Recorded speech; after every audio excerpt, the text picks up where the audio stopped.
Ойлан және шүкіршілік ет. Жаратқан Алланың саған берген жақсылықтарын ойлан. Сонда сен жақсылықтардың сені қоршап тұрғанын сезінесің.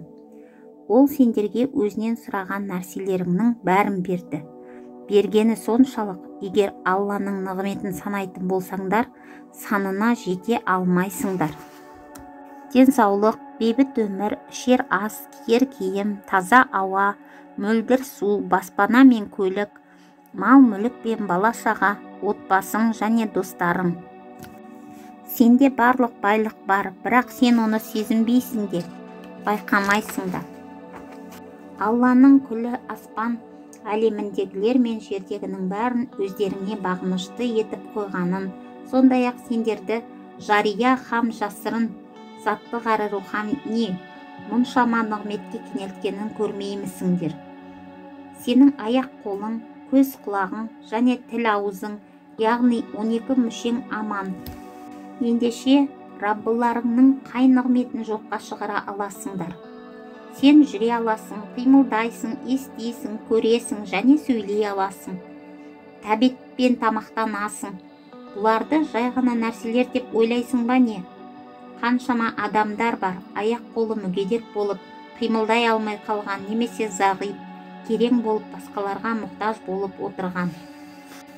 Қаншама адамдар бар, ауру сұрқаудан арыла алмай қиналып, қалағанша тамақтана алмай амалы құрыған. Жаратқаныңның сынағы әртүрлі болады. Денің сау, ақыл есің дұрыс бола тұрып, жаратқанның жақсылықтарын білмегеннің, оған разы болып шүкір қылмағаның жарамас бауырым. Бір кедей кісі өзінің жұпыны өмірінен алып, Алла оны жақсылықтарынан құр қалдырғаны туралы айтып, ғалымға шағынады. Ғалым әлгі кедейден: көздеріңді маған 100 000 алтын теңгеге сатасың ба деп сұрайды. Кедей: жоқ деп жауап береді. Ғалым: онда қолдарыңды маған 100 000-ға сатасың ба? Аяқтарыңды 100 000-ға сатасың ба? Ақыл есіңді 100 000-ға бересің бе деп сұраған сайын кедей жоқ дегеннен танбайды. Сонда ғалым оған бұлай деген екен: сен 100 000-даған байлыққа ие болып тұрып кедеймін деп қалай шағымданасың? Сонда әлгі кісі қолдағы байлығының армандаған жақсылықтарынан да маңызды екенін түсініп, және Алланың шексіз мейірімділігін сезініп, тәубаға келіп шүкір қылған екен. Әлбетте, сен де өте зор сыйға бөленіп өмір сүріп жатқаныңмен оның қадірін білмейсің. Содан соң қарадай қайғы мұңға батасың. Алдыңда жеуге ыстық наның, ішерге суың дайын. Шаршасаң ұйықтап ес жиясың. 12 мүшең аман. Қолда жоқты ғана аңсап, барына шүкір қылмағаның қалай? Біраз шығындалсаң болды, жаның қиналып, қолыңда бар бақыт кілтін бағаламайсың. Жаратқан берген есепсіз нығметті ойыңа да алмайсың.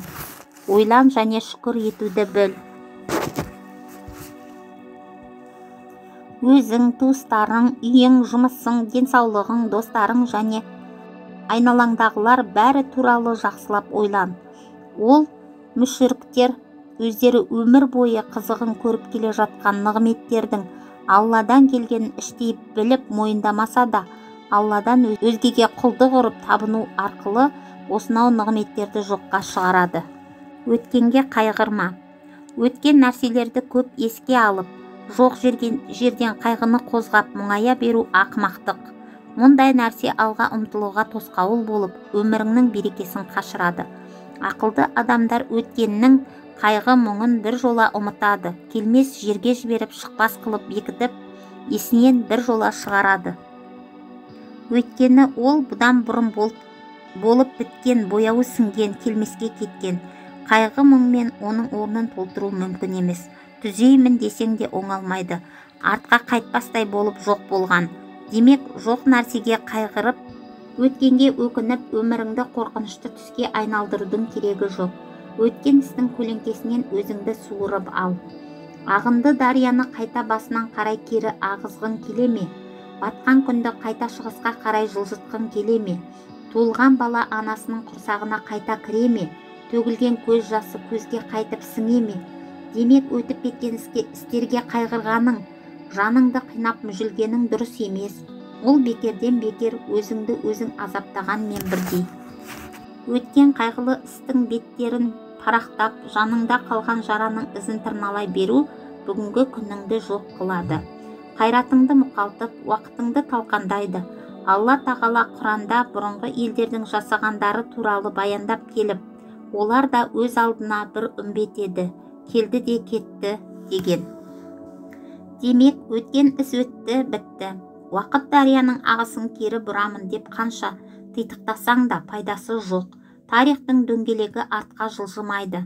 Бір кездегі болып өткен нәрселерге қайғыру, бейне бір диірменде тартылып қойған ұнды қайтадан ұн қылам дегендей, немесе араланған ағаш қиқымдарын қайтадан аралаймын дегендей бос әурешілік.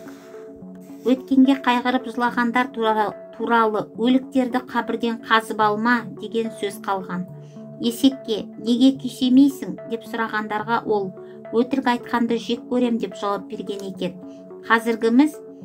Қазіргіміз үшін еш нәрсе жасамай, өткенмен ғана әурелену біздегі ең үлкен кесел кесапат.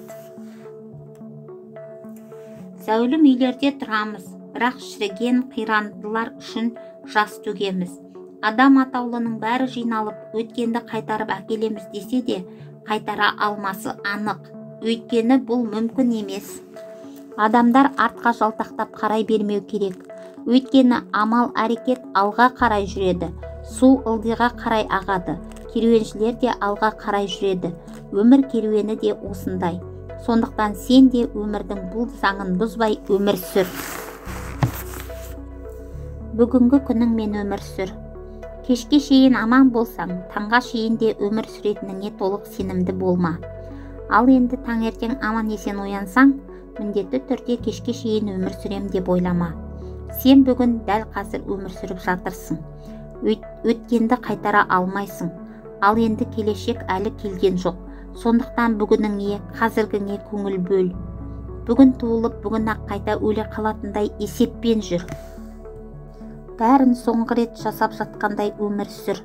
Намаз оқуға кіріскен кісі, бұл оның өміріндегі ақырғы намаз екенін білсе, онда ол намазын қайта оқитын еді. Қалай оқитын еді? Әлбетте, бар назарын Аллаға қойып, өте беріле оқитын еді. Бар болмысымен беріліп, қам Құдай тағаладан қорқып оқитын еді. Әрбір намазыңды солай оқуға дағдылан. Шынында сен келесі намазыңа шейін өмір сүресің бе, сүрмейсің бе, оны білмейсің ғой. Әрдайым осылай оқи алмауың мүмкін, бірақ сен оған ұмтылуың керек. Жақсы істерді жаса, ол сенің өміріңдегі ең ақырғы ісің екенін елестет. Оны сен біраздан кейін өлеріңді біліп тұрғандай орында. Сенің барлық орындаған істерің және ғибадаттарың сондай болу керек. Өзіңді қайта қайтпайтын нәрселермен, өткендерді еске алумен қинама. Өміріңді әлі келмеген келешекке қатысты қорқыныштармен алаңдатпа. Бүгінгі күніңмен өмір сүр. Және жасайтын нәрселеріңді жасап қал. Ертеңге қалдырма. Өйткені ертеңгі күн сен үшін болар болмасын еш білмейсің. Әрбір минутыңды бүгінгі күн үшін пайдалан. Өйткені осынау баға жетпес жақсылықтарды жасау өзіңе, басқаларға пайда алып келу және жаратушы иесінің кешірімі мен сыйына лайықты болу деген сөз. Бүгін қолыңдағы барға разы бол. Өйткені сен иелік қылған нәрселер ертең не болатынын білмейсің. Бір ақын былай деп өте жақсы айтқан: өткен өтті мәңгілік, болашақ әлі белгісіз. Бір сағаттық ғұмыр бар, сол ғана сіздің еншіңіз. Егер сен бүгін бақытты болсаң, онда сен бақыттысың. Сенің өткен мезгілдегі бақытың бұл сол уақыттағы бақыттылық. Ол сол жақта қалды. Ал енді саған келешекте келетін бақыт, бұл келешектің бақыты. Ол алда әлі келмеді. Сондықтан бүгін бақытты бол. Екі дүниеде де бақытты болуды қаласаң, бүгін соған сай еңбектен. Сонда сен жаратқанның жарылқауы мен оған ие боласың.